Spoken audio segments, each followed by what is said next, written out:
collègue Pierre Ouzoulias pour le groupe CRCE pour 6 minutes.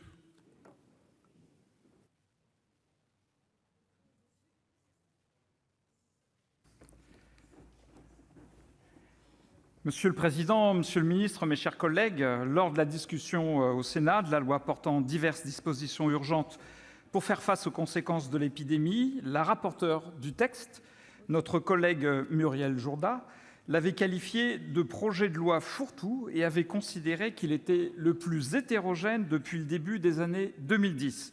Je crois que cette triste performance vient d'être battue ce soir. Il était encore possible de comprendre que les circonstances exceptionnelles de la lutte contre la pandémie vous obligeassent à procéder dans l'urgence par ordonnance. Mais s'agissant du présent projet de loi, bon nombre de dispositions auraient pu nous être proposées dans le cadre d'un débat approprié ou sous forme d'articles introduits dans les très nombreux codes modifiés par ce texte. Vous avez préféré cette collection d'ordonnances souvent imprécises et même parfois totalement inutiles. Vous défendez votre méthode au nom de l'efficacité. J'y vois plutôt une forme de gesticulation législative. Ce recours systématique aux ordonnances n'est pas conforme à l'esprit de la Constitution et tente soit de pallier des retards de transposition, soit de vous donner un peu plus de temps pour tenter de respecter les échéances fixées par les directives européennes. Il s'agit trop souvent d'ordonnances demandées au Parlement par facilité ou procrastination.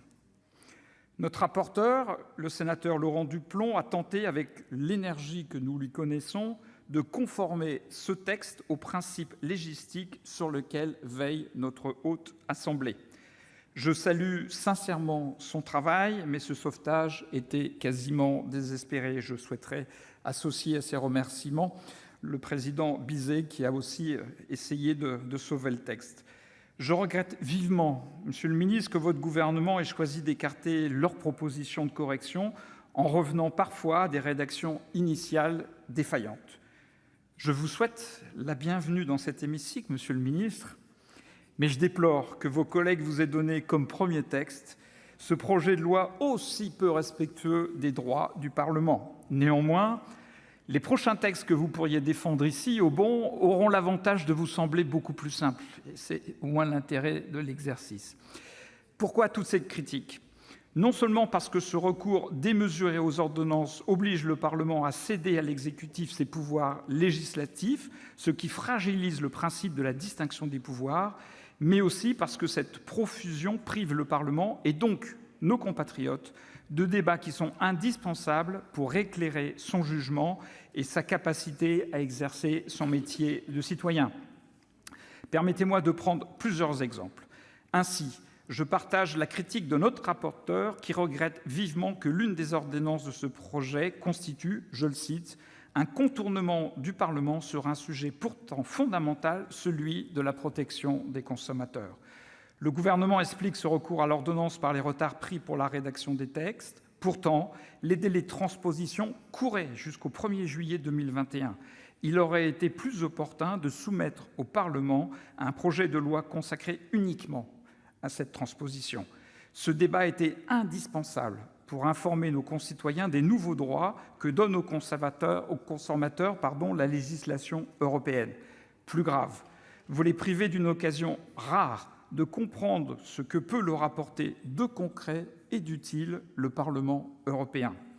Les mêmes critiques s'appliquent à la transposition de la directive dite Omnibus, dont votre gouvernement n'a repris que quelques dispositions et les nous présente en paraphrasant son texte, alors qu'il avait jusqu'en novembre 2021 pour la transposer dans notre droit.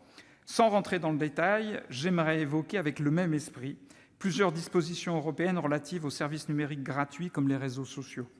Ce sujet aurait mérité un débat approfondi qui aurait permis au Gouvernement d'expliciter sa doctrine sur le sujet. C'est une nécessité politique absolue, car je n'ai toujours pas compris la cohérence des textes et des dispositions qu'il a soumis au Parlement. Ainsi, plutôt que de nous demander de voter un texte que le Conseil constitutionnel a censuré dans sa quasi-totalité, je parlais de la proposition de loi dite Avia, il aurait été préférable qu'il organisât un débat sur la transposition de cette directive pour nous exposer enfin sa doctrine sur le statut et les obligations des opérateurs plateformes. La forme que vous avez adoptée pour la discussion de toutes ces dispositions ne nous permet pas de vous exprimer notre satisfaction pour certaines d'entre elles, et nous le regrettons vivement. D'autres nous semblent au contraire très pernicieuses.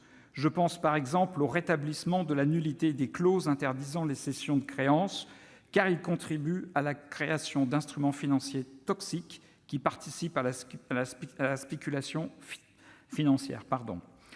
Lors d'un discours dans cet hémicycle, l'ancien Premier ministre, M. Édouard Philippe, nous avait déclaré qu'il avait besoin du Parlement. Ce texte et la méthode détestable qui a présidé à son élaboration montrent tout le contraire. La façon dont vous traitez le Parlement est un danger pour la démocratie et nous voterons contre. Merci. La parole est maintenant à notre collègue Colette Mélot pour le groupe Les Indépendants.